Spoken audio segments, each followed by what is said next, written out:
How to prepare. Will there be a recession? If so, when will it be? This is what everyone is trying to find out. The United States most certainly isn't in a recession at the moment, but the chances that it will happen in the near future have increased sharply over the past few months. In fact, this may not only affect the US, but the entire world is at risk. It could very well be coming very soon. I mean, look at the downturn in trade caused by the US-China tariff war. The slowed US growth after the increased interest rates by the US Central Bank and the Federal Reserve. China's debt crisis, massive layoffs, increased unemployment rate, the long recession in Germany, Brexit trade effects, the uncountable financial market jitters. The reasons are endless. Countless reputable financial reporting stations have claimed that the chances of getting into a recession soon have increased by more than 50%. Question is, what can we do about it? The short answer is nothing. There's nothing in our power that can stop a recession. Instead of wallowing in what you can't change, why don't you prepare yourself? In today's video, we will share with you 10 ways you can prepare yourself to be recession-proof. Pay very keen attention and watch till the end. And if you haven't subscribed yet, what are you waiting for? Now, let's begin, shall we? Number 10. Pay off high-interest loans. I know this sounds like common sense, but remember, common sense isn't always common practice. While most people know they should be doing this already, it isn't a reality in their financial plans. Essentially, it would be better to pay off all debt, but if you can't, start with the higher-rated ones. The reason why this is so important is when the recession occurs, the chances of being laid off are 50 times higher than in a normal economic period. Once you lose your job, you have no source of income to pay off debt, so you have to start selling off your assets to cover costs and expenses. It could start with your household items, your car, and you could even end up homeless. Number 9. Emergency fund. Do you have an emergency fund? If something drastic were to happen today, would you be able to get money ASAP? Statistics claim that 40% of the entire US population won't be able to get $400 if an emergency occurred, and only 15% of citizens maintain a healthy emergency fund. This only shows how adamant people are to securing themselves financially. The golden rule is to have saved up 6 months of your monthly expenses. Ideally, it would be even better if you could stash away enough for 12 months. There is no debating with this. You need an emergency fund, and you need one ASAP. Start by noting down your recurring expenses, with basic needs at the top of the list, then save enough to sustain you through 6 months. Number 8. Cut down your costs. This is the best time to evaluate how much you spend and search for cheaper alternatives. The easiest way to do this is by listing down each and every regular expense, listing all other alternatives, and selecting the best based on functionality and cost. Once done, create a proper budget that you have to abide by. Don't stay with too much cash. Separate your accounts for each expense. Essentially, be conscious of what each dollar you have will be spent on. Also, don't buy things that depreciate in value. This isn't the time to upgrade your television or buy that new car that you've always wanted. Stop trying to impress your neighbors or friends. Instead, invest your money wisely. Number 7. Invest in yourself and your ability to earn. It has never been a better time to invest in yourself. Ask yourself these 2 questions. How can I make myself more valuable to my employer? How can I be more valuable as an individual? It may seem hard to achieve, but surprisingly, this is one of the easiest things to do. You can look at your career line and search for online courses that can boost your resume. Identify someone who is higher up in the rank than you, within the same career path, and ask them to be your mentor. Don't wait until you are jobless to build yourself. If you're an entrepreneur, build your customer list and upgrade your marketing game.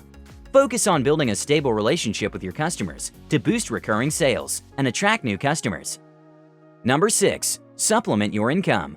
Get a side gig or look for a better paying job. We're not telling you to quit your job today, but if you got a better offer, take it and run. One of the best ways to insulate yourself during these tough economic times is by increasing your earnings. They say it's easier to get a better job when you are employed, so why not go for it? Update your resume, send multiple applications, and network like crazy. Invest in your social capital. It's claimed that it is of more value and importance than a resume. If you can't do any of the above, review your current job. Work twice as hard in it, put in a little more effort in overtime hours, and apply for that listed promotion. Strive to be the employee of the month and ensure your reputation at work is great. This is because when layoffs happen, they start with the weakest links in the company. Number 5. Take advantage of company perks. If you are employed, this is the time to utilize all the company benefits. Take advantage of the medical plan you currently have, as it's not guaranteed you'll always have it.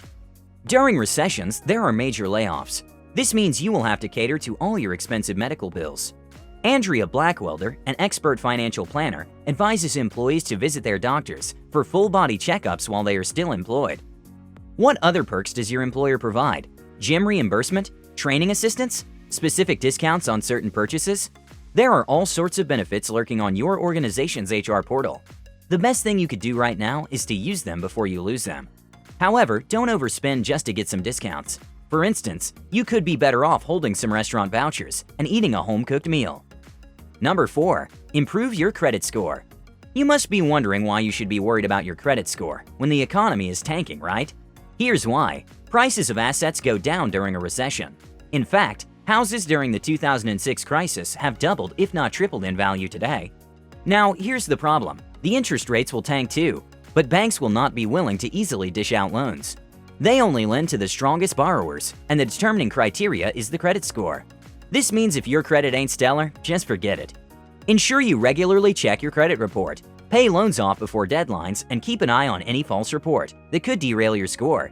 This way, you will be able to access loans during the tough economic times when emergencies arise. Number 3. Prepare your house for emergencies. Are you well prepared for any power outage, a natural disaster, civil unrest, or any unanticipated bank closure? Will you survive through a week without any access to groceries or money? Well, if the answers to all those questions are no, let me share a few tips to get you ready. P.S. Some of these tips are only to be used in extreme cases. 1. Have basic necessities available. These include extra food. Purchase more of dry foods with longer expiry dates, batteries, alternative power, and heat sources. 2. Keep some money around, but in small quantities, so that you are not tempted to make impulse purchases. Also, store it in a safe place. 3. If you have a car, store a gas can, some jumper cables, and blankets in your trunk. 4. If you have some space in your home, start a garden. You actually don't need a lot of space to have a garden. Even a small balcony will do. Personal gardens are a great way to be self-sufficient, which means you get to save some money. Number 2. Work on your mindset.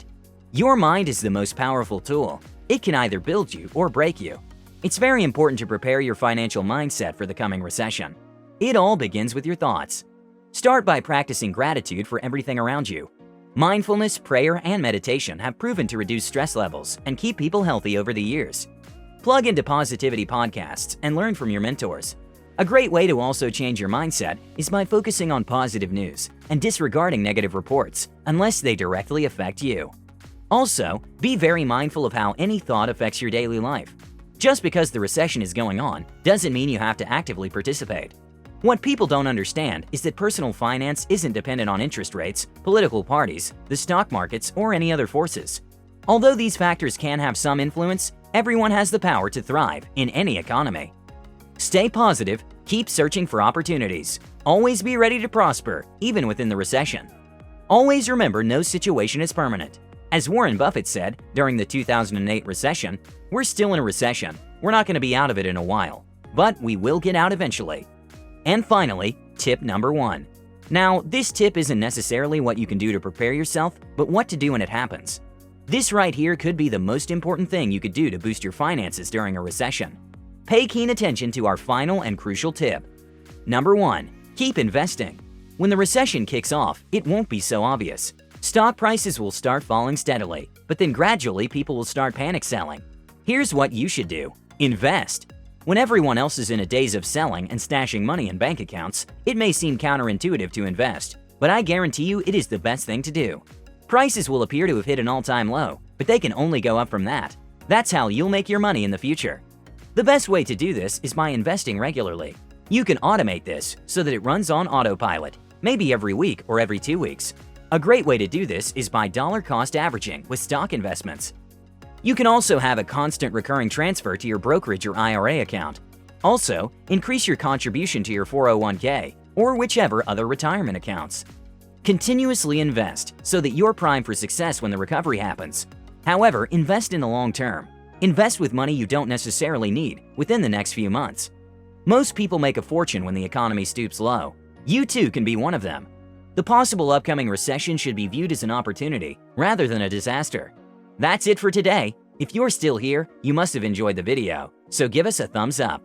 We have a lot of great content in store for you, so make sure you subscribe and tap the bell notification so you never miss a video. With that said, I will see you in the next one.